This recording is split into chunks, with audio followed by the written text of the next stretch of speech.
as night watchman here at Fred's Wax Museum to put myself through criminology college. It used to be very lonely until recently when I plugged in my crime computer. Suddenly, oscillating vibrations brought to life 3 legendary monsters. Dracula, the werewolf, and Frankenstein. Creatures hated and feared for centuries, now determined to make up for their past misbehaving by fighting crime wherever they find it. Together, we're the Monster Squad.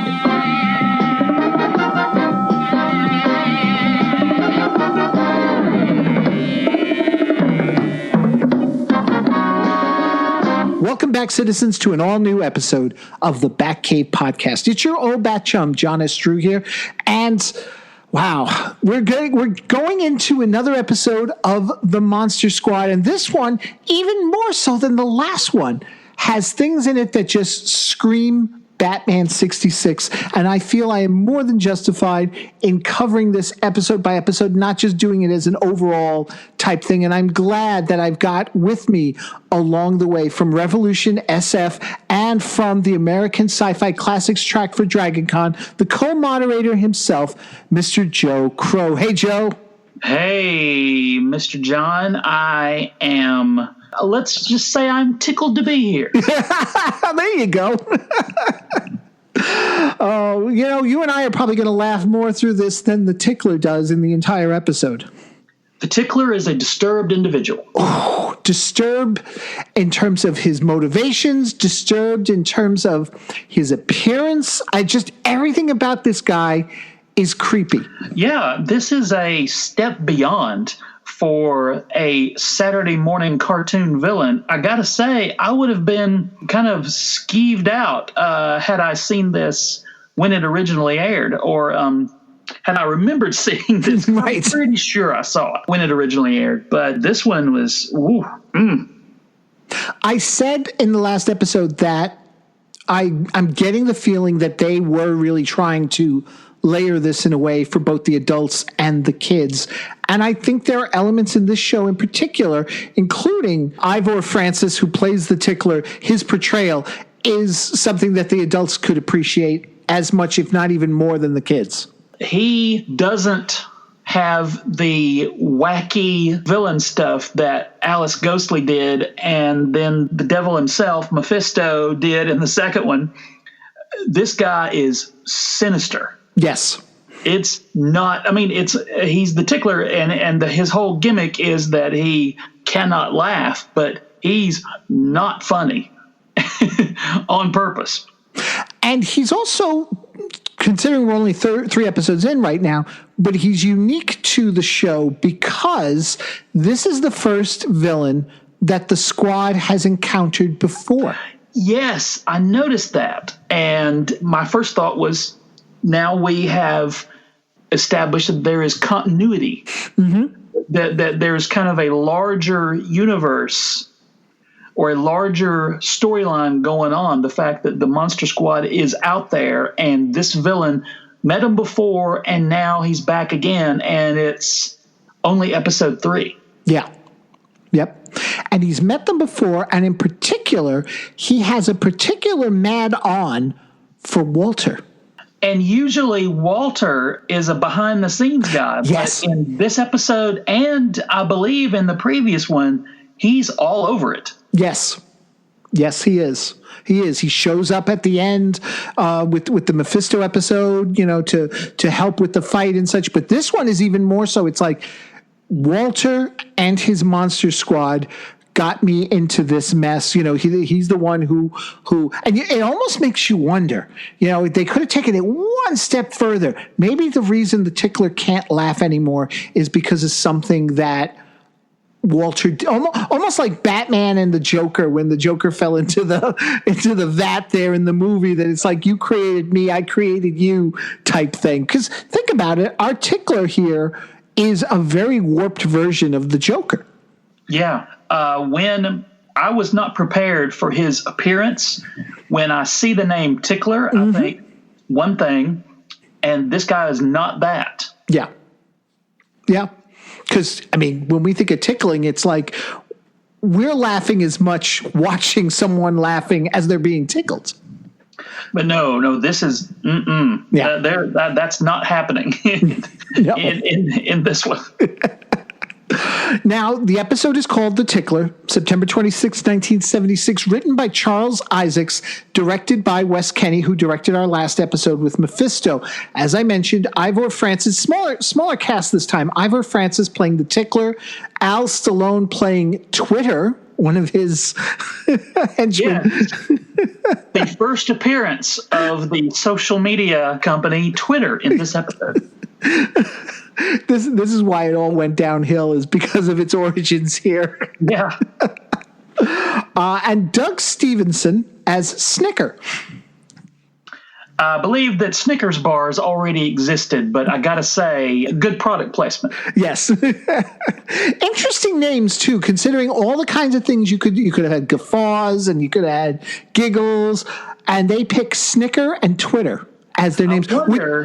I wonder if, since Stanley Ralph Ross worked on the Batman show, I probably giving it too much credit, but maybe not enough. Maybe not enough credit, because Stanley Ralph Ross, genius. There, I said it. I wonder if he went back to the villain names in the Batman series and found names of stooges, henchmen that he had not used before. Nice. Because after 2 or 3 Joker episodes, you've probably used up all of your synonyms for laughter, would be my guess.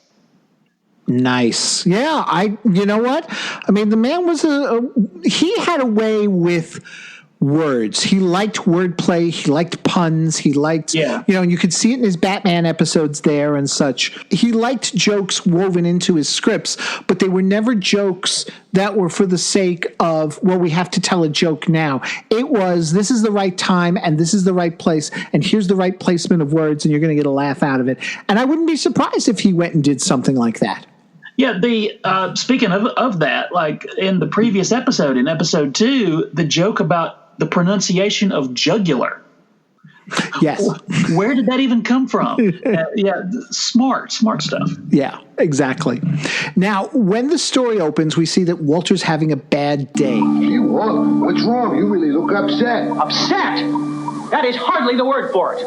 If not for clean living and eating my cereal until I see the words all gone in the bottom of my bowl, I would be suffering a complete physical, mental, and emotional breakdown.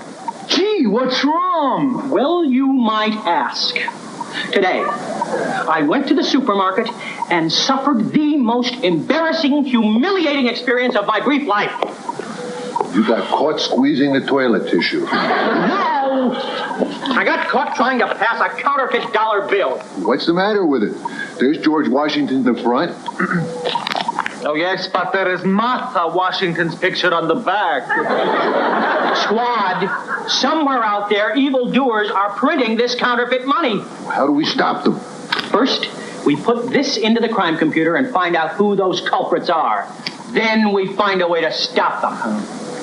He had a rough day on the job. I gotta say, the details, the fact that the bottom of his cereal bowl says all gone.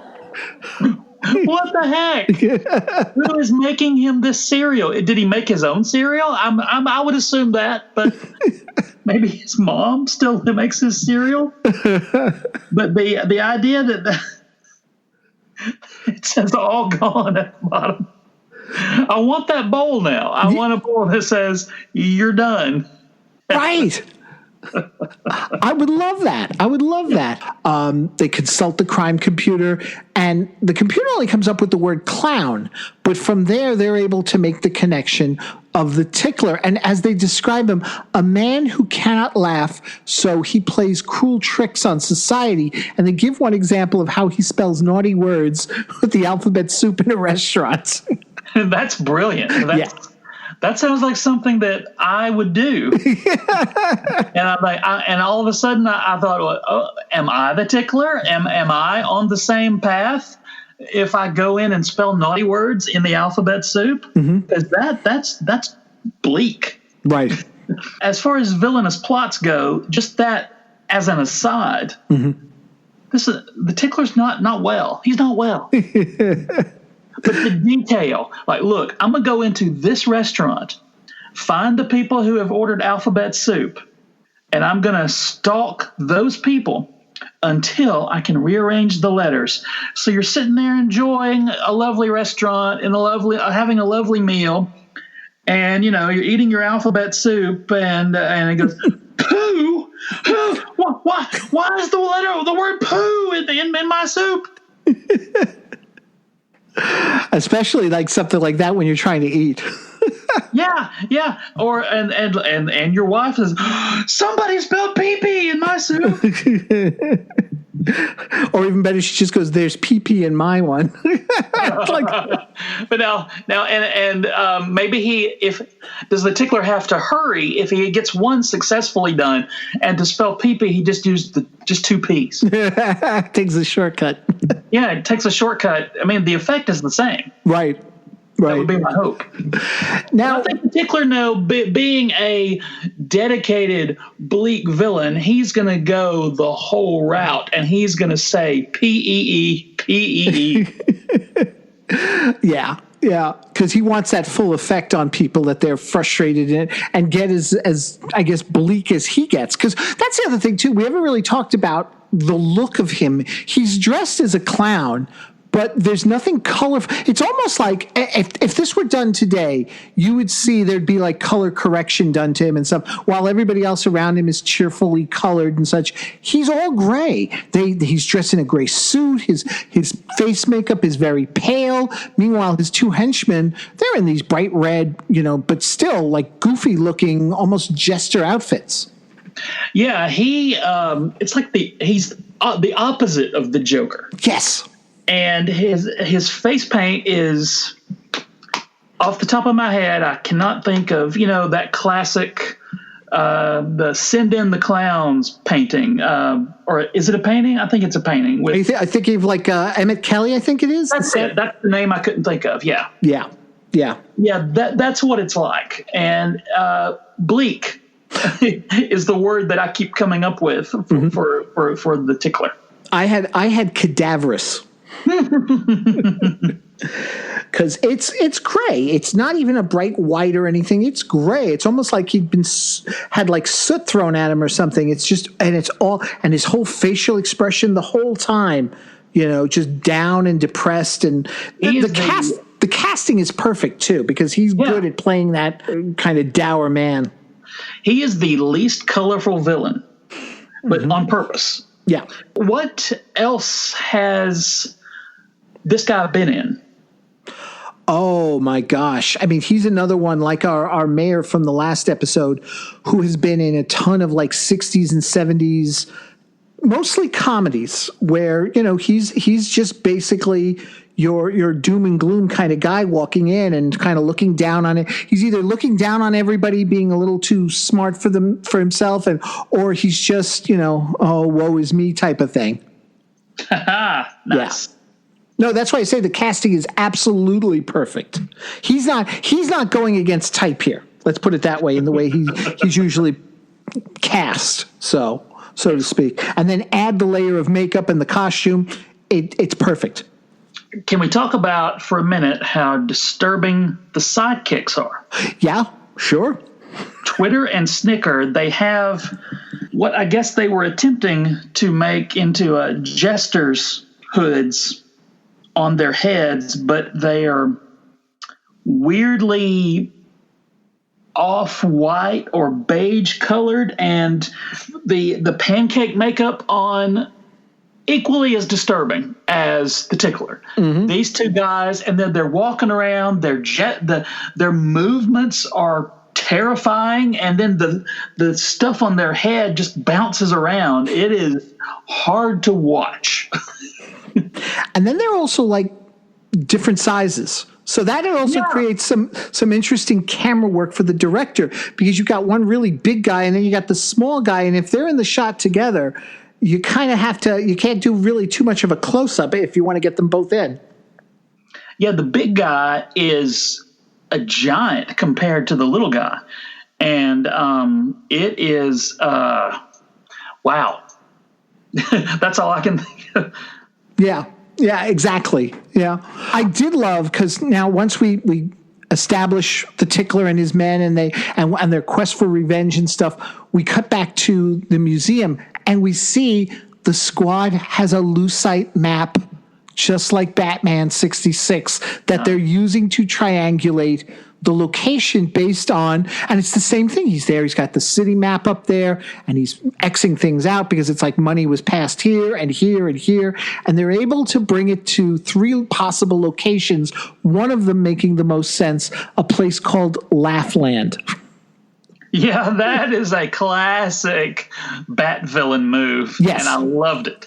But I would have loved if they had seen Laughland and go, well, clearly it can't be that one. It has to be the gas station or whatever the third one is. But no, obviously it was Laughland, and turns out they were correct. That's the one thing, though, is that you can definitely count on the villain to always stick, for the most part, to their method of operation or their persona. Their hideout has to be a reflection of their persona. Do you think when the Tickler was looking for a headquarters, he's like, I really want to put it in the gas station, but I'm compelled. I feel like it's my brand. I got to go with Laughland, but I'm in Metro City. I don't want to steal the Joker's thunder over in Gotham. So I feel like, yeah, Laughland's got to be my thing. Right.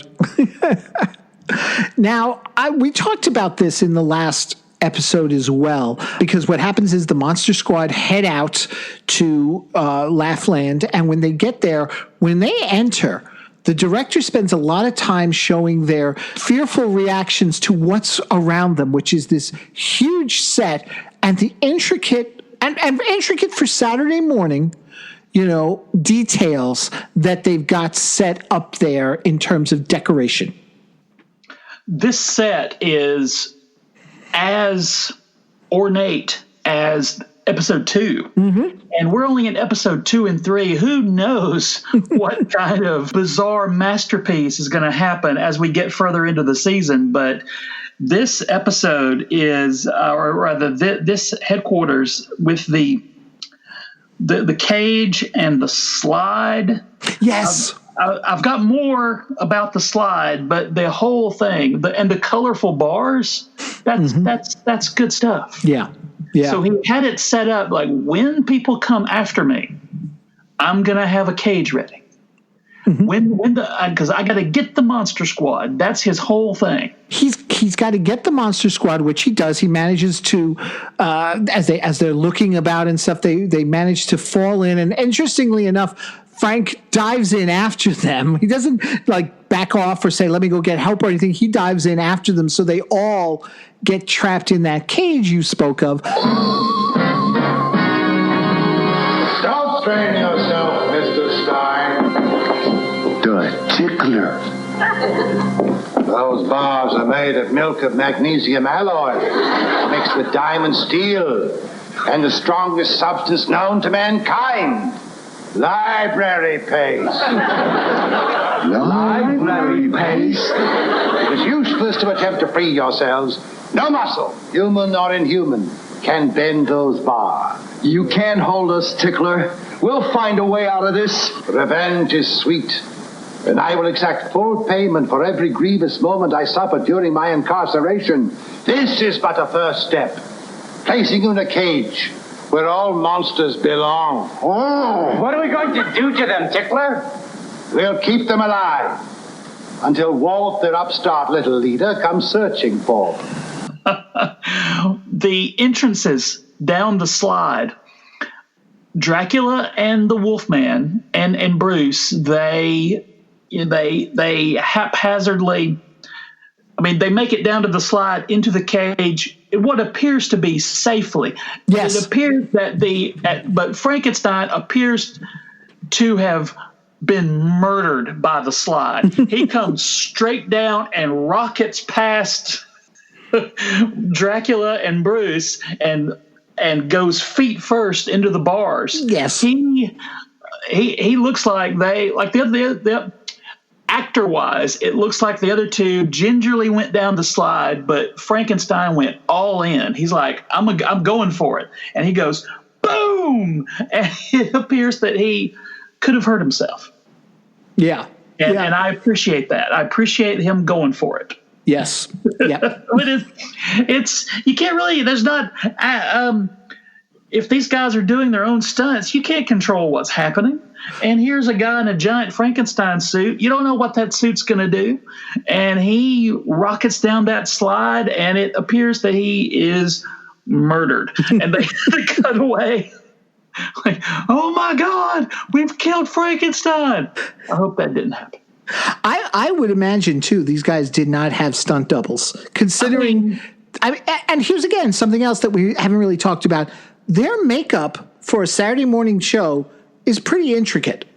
The Bruce Wolf face. Yes. I mean, it's not just like, ears and a little nose. He does the whole Lon Chaney face. Right. But they somehow made it cute. It's not the terrifying Lon Chaney Wolfman face. And I hope it's Lon Chaney. I hope it's not one of the other actors that I'm thinking of that played Wolfman. It is Lon Chaney. It is, yeah. Okay, good. I was afraid that I would have it immortalized in podcast form that I didn't know who played Wolfman. Okay. But like they made Bruce cute. And they made Frankenstein cute by making him green and with the bolts and the giant wobbly head. But Dracula is Dracula. Mm-hmm. They didn't do anything to him to make him look anything like anything but Dracula. Well, that's where Pollock, the actor, then takes over with his whole, he makes him a bit more flamboyant, so he doesn't seem as scary. Yeah. Like the changing form into a bat. Mm-hmm. That's just great. Mm-hmm. Well, what's great about it is that it's like, okay, that makes sense. He changes into a bat. He figures I'll get through the bars and I'll go fly for help. But Tickler's ready for him with that device to jam his radar, so he's just banging into walls till he finally knocks himself out. I can they take the bat and just slam it into the wall. That's amazing. It was hilarious. And then I love that little bit there with Twitter and Snicker, where Twitter's like, I'm not going to touch it and stuff. So Snicker picks, and he goes, and use a paper towel. Now, mind you, here we are in 2020 and we're talking about picking up bats. So, And doesn't he, and I might be misremembering, doesn't he say, here's your bird? Yes. Yes, he does. Yes, he does. And now all I can think about with the bat transformation is there's a sitcom now in 2020 today called What We Do in the Shadows, and it's about vampires, and they do the exact same thing when they change into bats. I am not making it up. And it's the exact same transformation as Monster Squad. It's great. But Laszlo, the villain, goes bat and then turns into a bat. It's the same. Great. Now, let me ask you something, because I went back and I'm like thinking, did I miss something, or is this just one of these moments of, we need to cut to the story, but it still didn't make sense anyway. Tickler says, I got to go for a moment, but when I come back, I'm going to put you on the tickle machine. Okay, that's all fine and good. It's an opportunity for Bruce to use his radio to contact Walter. Then we cut to Walter, who seems to have been having trouble with the computer. Since when? Yeah. Well, the computer was super sassy in episode 2, and now all of a sudden it's not working. Yeah. He's like, maybe this will work. And I'm like going, did something go wrong? Did I miss a beat? It was even able to at least come up with clown at the beginning of the episode to give them a clue to Tickler. So what was going on? It was just weird. It was weird. He's like all dramatic. He's up on top of the thing. He's, throwing switches and stuff. Really having to work hard in this one. Right. First the computer breaks, and then his arch nemesis, apparently, as far as we know, to this point, who, there's Walter gets a workout in this. He does, because it's funny, because then he gets from the computer one of the computer cards saying that the squad's in trouble. So it's not even like we get a communication thing. It's just through the computer the communication goes. So he runs up the stairs, and as he does, he trips. I saw that too. That was great. They left it, and they left it in. Yes, they did. They did. But not before, and again, right out of Batman, I would say this is something, if Batman was skewed this way, he looks right at the camera almost and says, You know, many people feel that dogs are man's best friend. That's because they never knew monsters. And again, the enormous set of the Monster Squad basement. yes. The Wax Museum basement, that Gothic staircase that is enormous. He has to really put some work in to get up this entire thing. So I'm gonna give him credit for making it to the top before he trips. Right. The fact that he made it all the way up. And knowing, what many of us know about, like, set design and everything, that staircase there leads to nowhere. It's just, it goes to the top out of the shot, and that's it. And then afterwards, he probably comes down a staircase behind the set there or something, or he can come back down after the shot is done and such. So he's running up. He tips forward, stumbles the way he does. For all we know, he could have fallen off the other side. Walter injured, and that's 2 injuries in one episode. Yes. Walter barely makes it to the top of the stairs, and then Frankenstein nearly dies coming down the slide. Right. It's a dangerous show. We cut back to our 3 now tied to the tickle machine, which is basically just this long plank platform type thing that they're tied to, and then a row of feathers that rotate as it moves down and will start basically tickling them. And the idea being, first they laugh, then they lose consciousness, and then eventually they're but they keep laughing apparently while they're unconscious. Oh, yeah, that happens. Yeah. the science checks out. I mean, the tickler really, he worked on this. I mean, this is a creation. Yes. That has to be how it happens. Now, see, the next scene I love, because Walter shows up. He falls into the slide too. He gets into the cage, but for whatever reason, he's prepared. He's got this giant book that is hollowed out, and I can tell you right now, hollowed out books these days in my school are a totally different thing. What's in those, so you got to always be careful about that. But here, this book has what it takes to foil you. A compact laser. It hasn't been invented yet, but I use it anyway. So what he's saying is he has this crime computer and also a laser gun. Yes. And of course, yes, he also has live action monsters, but he hid a laser weapon. I've underestimated this fair youth who drinks milk, eats fresh vegetables, and attends baseball games with the YMCA not old yet. Give up, Walt. You're a loser. It is you who should give up, Tickler. Notice I do everything by the book. And why he didn't use that in the previous 2 episodes, I do not know. But I guess the episodes would be very short if every time the Monster Squad gets captured, Walter just comes in blasting with his compact laser gun. Boy, I bet you guys are glad to see me, huh? Pickle me. To battle, men, with our blow-up balloon bats. they're not really fighters, the squad. They even say they're not very good. Teach you to fist fight when you were a kid? The fighter, the fighter.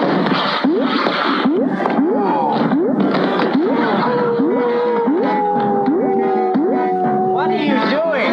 I'm howling at the full moon. But there isn't any full moon. Sure there is. Right up there. Because they're being held back by the inflatable bats now that they're being hit with and such. And instead they resort to like trickery, like when Bruce convinces the two goons to look upward a moment, and then he kind of like twists their nose. That's about the extent of the fighting with them. Not on your coward, Hosel. This is a fight to the finish. The classic contest between good and evil. The angel versus the devil. You shall suffer the consequences. In episode 2, Bruce Wolf is terrifying. Right. He uses his primal werewolf rage, but in this one, they just have to do the old switcheroony on him. Turn to act. Will you give up, Walt? No, Why don't you stop laughing? Why are you not being tickled? because I have heard of your infamous feather machine. It can't affect me. Why not? Because I'm wearing a tickle-repellent body stocking. And again, in true Batman, like he's prepared for this, he has a tickle-repellent body stocking on him. That is bat shark repellent level. Yes, exactly. He's laughing! The tickler is finally laughing! It is bird laugh. Yes, but he was the last to laugh, and he who laughs last laughs the best. I thank you very much. But that's enough, please. No, Tickler, you need to laugh and laugh until all the meanness and nastiness is flushed out of your system. But what if I can't stop laughing? I can't go on laughing forever. That's all right. We have an antidote. It's called crying. Give me some crying, please. I know I've done wrong. I'll be good from now on. I'll vote. I won't drive over 55. And I won't be a litter bug. Please stop the tickling. All right. You've had enough tickling to reform you. But while you're waiting for the police, you might remind yourself that while you can't cash in on a heart of gold, it's worth a lot more than $1 million in counterfeit money. What does that mean, Walt? What you said? I don't know, Frank, but it seemed the right thing to say at the time.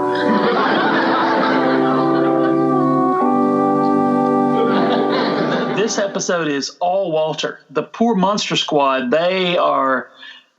maybe Walter is just having been exposed to the tickler before. Maybe Walter knew. He's like, okay, first of all, I gotta get this compact laser. Then I gotta get my tickle repellent undergarments. Well, this is a like episode 2 was a tour de force for Bruce. Yes, this was all Walter. This is a magnum opus for Walter in this episode. Well, it makes sense because they've established already that the real, conflict is between Tickler and Walter. If you didn't end it in some way with the two of them matching wits, it just wouldn't have made any sense. Yeah, exactly. So the struggle continues, and Tickler then falls onto the machine. He starts laughing in helplessness. Walter leaves him there as he begs for him to stop, and he goes, no. Basically, and I forget exactly what the line is, but it's like he's going to tickle the badness out of him. Yeah. He's just going to leave him. Yeah. And then comes that weird bit just before the final scene. There's Walter, and he says something as the machine is still tickling Tickler away and all that stuff. He says something, and one of the monsters comes up and goes, well, what does that mean? He goes, I don't know, but it felt like the right thing to say at the moment. Which sometimes as a kid, there were times that Batman would say things at the end of the episode. You go, what does that mean, Batman? But he never explained it. They just go to commercial. Staring out at the camera going, yep, this is what we're doing. Yep. Kind of moment. Again, Walter just owns it in this episode. And the compact laser, he admits that it doesn't exist yet. But I'm going to use it. And then this one he says, I said a thing, and I don't care what you think. And then the ending where they're back at the museum and they're getting ready to settle in. And I never realized this until now. It's like, Frankenstein and Dracula both have something to sort of recline in. Bruce has to just sort of step on a platform and stand there looking menacing as they shut down, I guess, for the day. But it's an interesting thing because they're relaxed. I would think Bruce would be in more of a bad mood each day as he wakes up. Seriously, the other two get to Frank gets a whole table just to recline lazily upon, and right. Poor Bruce. They puzzle over what made the tickler so sad, and then Frank tells a joke. Oh, you sound so downhearted, Walt. Maybe we better get the feather machine and tickle you into a happier mood. Everybody needs a laugh once in a while, Bruce. I had one once when I worked for a sword swallower at the circus. Why'd you quit? He got the hiccups and pinned me to the wall.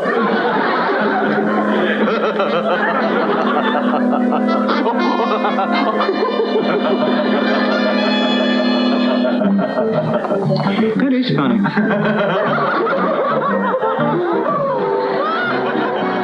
Gets everybody laughing, including Walter, who's finally jollied out of his bad mood. After the whole counterfeit bill situation. Right.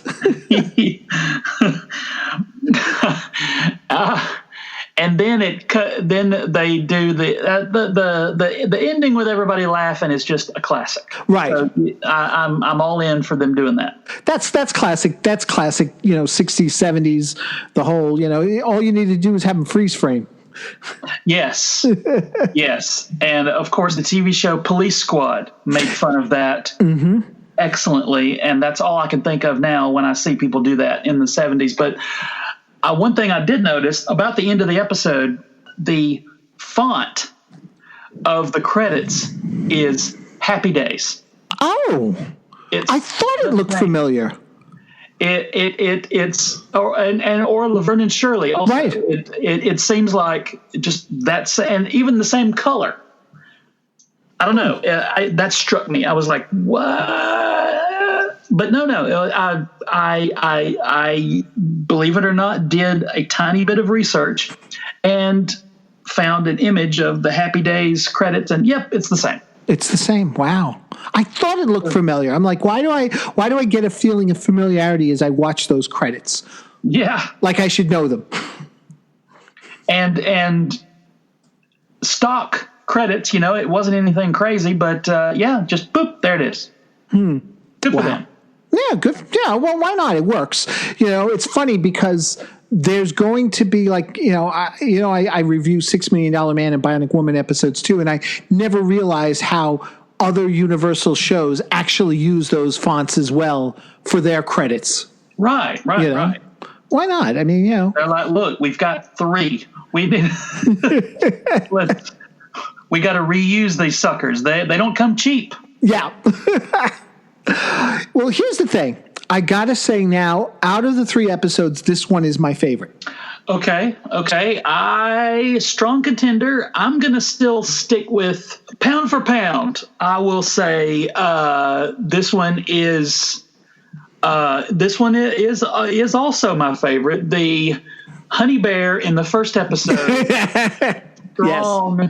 Strong contender. Contender. That was just the one part, but this whole episode, there's so much going on. Exactly. And the almost death of half the cast and the freaky weird henchmen. Yeah, this one is set the bar. The bar is set again. I now want, from whether it's Dynamite and DC or DC and so, I want Batman 66 meets the Monster Squad, where Joker and Tickler team up, and part of the running gag throughout the whole thing is Joker constantly trying to get Tickler to crack a smile. Surely we can make this happen. I think so. I think considering they had, Batman meets Archie, why not? Yeah. Come on, people. Come on. We got to, I don't know who to talk to, but get them on the phone. Get them on the phone. Let's do this here. I gave you the start of the story there with Joker and Tickler. Let's make this happen. Get them on the landline phone. Get them on the CB connected to the crime computer. Through the crime computer. Oh, there you go. That would be a whole thing. You could do a whole thing of crime computer talking to the back computer. See? I wonder, what if Walter bought the parts for the crime computer from Wayne Industries? And then you establish the whole thing of, Metro City's not far from Gotham City and all that kind of stuff. We've written half this thing already. See? We've written it for you folks, Yes. There is no off position on the genius switch, John. No. Yes, Drew. That is what we've proven here today. Well, overall, a good episode. Enjoyed talking about it here with you, Joe. Before we wrap this all up, Sci-Fi Classics track, now Dragoncon is finished for this year. We don't know what 2021's going to hold, but we know that there is definitely a future for the track and, of course, for Dragoncon in general. If people want to get a hold of you and learn more about the track, what's the best way of going about doing it? We are on the Facebook at facebook.com/groups/American Sci-Fi Classics. We're on YouTube also at American Sci-Fi Classics. We're on Instagram at Sci-Fi Classic Track. If you want to follow me personally, I'm at Joe Crowe on most of the things. And my understanding is, even though the convention is over, you're going to continue doing panels throughout the year virtually. Yeah. We practiced doing it once a week for the last couple of months, leading into the Labor Day weekend convention, even before we knew that we were going all virtual. But I feel like we got good at it. So now unlike maybe a lot of conventions, a lot of conventioneers, a lot of convention creators just do a hard push around convention time. We're just going to start doing content all year round. Nice. Very nice.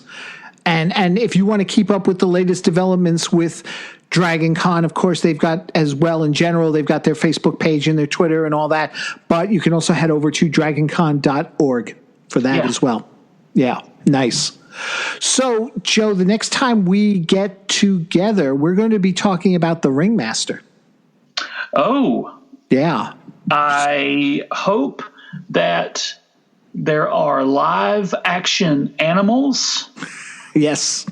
I wish he would have a hypnotizing top hat like he does in Marvel Comics. Well, see, that's what I'm wondering, how much they're going to borrow from that. Seriously. I want live action animals and the live action actors attempting to interact with them uncomfortably. That's what I want. Mm-hmm. A strong man and a trapeze artist for hench persons. Sure. Yes. Yeah. Give me that. There you go. So that's going to be for the next time when Joe and I get together with you folks here on the Batcave podcast. Stay tuned. All the other great reviews that we're also doing covering 70s aspects of Batman, be it Filmation, be it Electro Woman and Dyna Girl, Monster Squad, plus outside of that, the comic books for the 66 series, and, of course, Jim Beard and I continuing our look at the 1940s serials and its influences there on the 66 series, all happening here on the Batcave podcast. So until next time, folks, thank you so much for listening. Once again, Joe, everyone, take care.